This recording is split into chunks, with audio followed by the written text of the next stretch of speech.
Hi, I'm Dr. Sloan, and this is story time. When I was a resident, there was a patient that came in a motorcycle accident, and to no fault of his own, he had a very traumatic injury to his leg and his foot.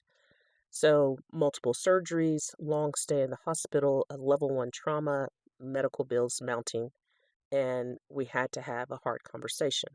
And it's about Rule 15, life over limb. And so in medicine, we have this perspective of if you're going to lose your life because of the limb, then it's not worth it, right? The bigger picture is to survive no matter what the costs are.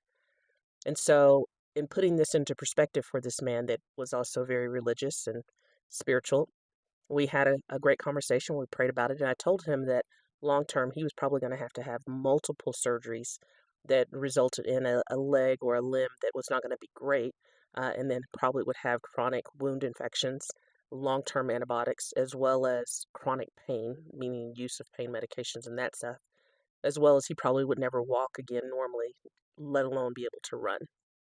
So, after a long period of time, this guy made the decision to have the amputation.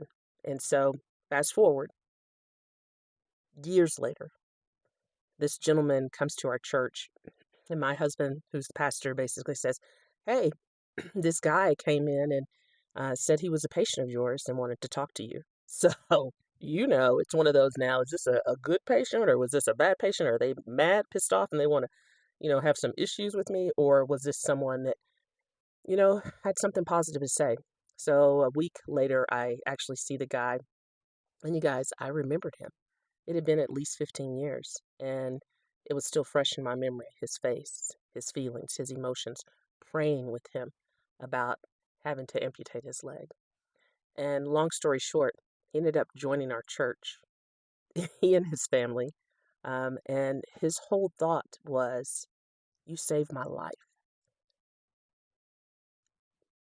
Not because someone else couldn't have done it, but I was one of the people that was honest with him about losing his leg to save his life and to get back to some sense of normalcy.